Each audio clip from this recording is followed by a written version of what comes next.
Saisis la vie. Dr Walter Wilson. Un médecin vous parle. L'Esprit de Dieu a trouvé l'adolescent en fuite. Dans un petit village de la côte atlantique de l'Amérique, vivait une famille pieuse, au sein de laquelle le Fils de Dieu et sa parole étaient honorés. Le père prononçait une prière de reconnaissance au début des repas. La mère priait avec les enfants quand ils partaient pour l'école et, le soir, avant de se retirer, le père lisait les Écritures et recommandait les siens à Dieu. Un des fils, pourtant, éprouvait des ressentiments à l'égard de la religion, comme il l'appelait. Il était embarrassé devant ses amis quand ils arrivaient chez lui et que l'on priait avant le repas. Il était agacé par les requêtes constantes de son père et de sa mère, demandant la protection divine sur lui et intercédant pour son salut. Il préférait de beaucoup une vie d'abandon insouciant à l'appel du monde et de ses compagnons de plaisir. Il s'appelait Paul, mais il était tout à fait différent du Paul, serviteur de Dieu qui aimait le nom de son Seigneur. Jour après jour, Paul faisait des plans et des projets pour échapper d'une manière ou d'une autre à l'ambiance chrétienne de son foyer. Il ne voulait pas chagriner le cœur de sa mère, ni causer un scandale dans le petit village où il vivait, mais finalement, il décida qu'il disparaîtrait tranquillement sans laisser d'adresse et qu'il s'en irait dans quelque ville lointaine où personne ne le connaîtrait et où il ne serait plus empoisonné, pensait-il, par les prières des chrétiens et les suppliques de ses bien-aimés. C'est ce qu'il fit par une nuit obscure, après avoir fait un arrangement avec un étranger qui partait vers l'ouest et qui le prit comme passager. Il réunit en secret quelques effets et disparut vers l'inconnu. Le Saint-Esprit fit en sorte que son Nouveau Testament se trouva dans la poche revolver d'un pantalon supplémentaire qu'il avait pris avec lui. Paul n'était pas un paresseux. Il avait appris un bon métier en travaillant le stuc et il décida de se rendre là où se trouvait une fabrique spécialisée en la matière. Alors, qu'est-ce que le stuc ? C'est un matériau imitant le marbre, composé ordinairement de chaux éteintes, de plâtre fin, d'une colle et de poussière de marbre et de craie. Il est très utilisé en décor et sculpture décorative chez les Romains, en Italie, surtout à partir de la Renaissance, dans l'art baroque, le rococo allemand, etc. Retour au texte. Il avait entendu dire qu'il en existait 2 à Kansas City et c'est là qu'il s'en alla pour chercher du travail. Son parfait apprentissage et son excellente habileté lui permirent très vite d'obtenir une place de responsabilité dans une fabrique de stucage. Naturellement, la consternation fut grande, au lendemain de son départ dans ce petit foyer de l'Est, quand on découvrit que Paul n'était pas là, qu'il avait pris des vêtements avec lui dans l'intention évidente de ne pas revenir à la maison. La mère et le père réunirent la famille pour prier ensemble. De ferventes pétitions montèrent vers Dieu en faveur du fugitif. Alors, le mot pétition est peut-être mal traduit ici, on pourrait dire de ferventes requêtes envers Dieu. Ils dirent au Seigneur que le Saint-Esprit savait où le garçon se trouvait, et ils lui demandèrent que son cœur et ses pas le ramènent bientôt à la maison. Ils savaient que leur garçon était parti à cause de leurs activités chrétiennes. Ils supposèrent qu'il rechercherait la compagnie et l'amitié des impies et que sa vie et son âme seraient en danger de se perdre. À peu près 1 mois s'écoula sans une lettre qui eût apaisé le cœur angoissé de la mère éplorée et qui eût calmé l'esprit du père qui priait sans cesse pour son fils. Un jour, un ami de Paul mentionna incidemment à son père qu'il avait reçu une carte postale portant un timbre marqué par le tampon de Kansas City. Cela, du moins, était un indice appréciable. Une enquête fut entreprise pour obtenir les noms et adresses des fabriques de stuc dans l'Ouest, et les noms de 2 d'entre elles, à Kansas City, furent donnés. Le père écrivit immédiatement aux deux entreprises, leur demandant si elles avaient engagé leur fils Paul. Les deux administrations répondirent, et l'une d'entre elles, par l'affirmative, déclarant avoir engagé un jeune homme du nom indiqué. La démarche suivante consistait à trouver des points de contact dans la ville de Kansas. Un évangéliste présidait des réunions dans l'église que fréquentaient les parents du jeune homme. En parlant avec lui de leur chagrin, ils mentionnèrent le fait que le garçon se trouvait à Kansas City et qu'il était ouvrier dans l'une des fabriques de stuc de la localité. Ils lui demandèrent s'il connaissait la ville et éventuellement une personne qui pourrait s'intéresser à leur fils prodigue. Il répondit qu'il connaissait un médecin qui était un évangéliste et qui serait certainement heureux de rechercher leur fils. Il donna aux parents mon nom et mon adresse et j'eus bientôt une lettre de leur part avec tous les détails utiles. Après avoir lu la lettre de ce père et de cette mère, dont le cœur était brisé, je me mis à genoux et je lus la lettre à l'Esprit de Dieu, sachant qu'il pouvait tout et croyant qu'il me dirigerait pour qu'une rencontre avec le Fils pût avoir lieu. Je lui écrivis une lettre lui demandant s'il accepterait de venir chez moi le vendredi suivant pour prendre un repas avec moi en tant que mon invité. Je mentionnais le fait qu'étant éloigné des siens, son cœur désirait sans doute la compagnie de quelques jeunes gens, et il aurait une telle occasion chez moi.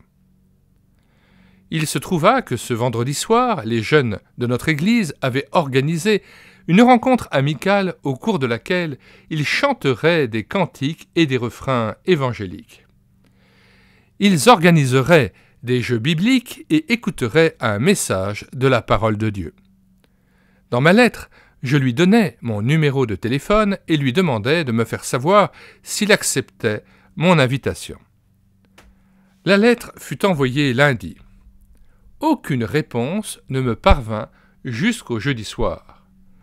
Vers 19h30, je répondis à un coup de sonnette à la porte de la maison et je me trouvai devant un grand jeune homme de 20 ans.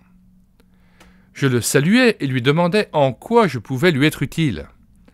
Il répondit « Je suis le frère Paul J. de X, New Jersey. »« Avez-vous dit que vous êtes le frère Paul ?»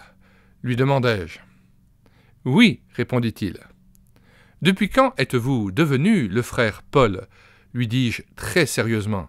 « Entrez et racontez-moi ça. » Nous nous installâmes dans la salle de séjour, tandis que mon cœur louait Dieu pour une réponse aussi rapide à nos prières. Il me raconta l'histoire de son départ de la maison, les difficultés rencontrées le long du chemin et le combat qui se livrait dans son cœur à cause de la décision qu'il avait prise de se détourner de Dieu et de ses parents chrétiens. Il avait loué une chambre à proximité du lieu où il travaillait et était devenu l'ami d'un autre garçon athée qui se trouvait dans le même atelier que lui. Il s'était laissé entraîner par ce mauvais garçon et avait commis des choses qui, même pour lui, étaient tout à fait indignes. Une bataille se livrait dans son âme parce qu'il savait pertinemment qu'un jour il récolterait ce qu'il était en train de semer. L'histoire qu'il me raconta concernant la manière extraordinaire dont son cœur avait été touché par Dieu est à peu près celle-ci. Mardi dernier, mon camarade et moi travaillions ensemble sur un échafaudage, fixant des plaques de stuc, lorsque soudain, mon ami perdit l'équilibre et tomba sur le sol en se heurtant durement la tête. Il fut tué sur le coup. Je le vis tomber, j'entendis le bruit de sa chute et je sus qu'il était mort. Je descendis rapidement vers lui et je découvris qu'effectivement il s'était tué. Dieu parla immédiatement à mon âme avec une terrible conviction. Pourquoi lui plutôt que moi? Pourquoi Dieu m'avait-il épargné alors que j'étais un pécheur rebelle? Pourquoi Dieu m'avait-il conservé la vie au lieu de me punir?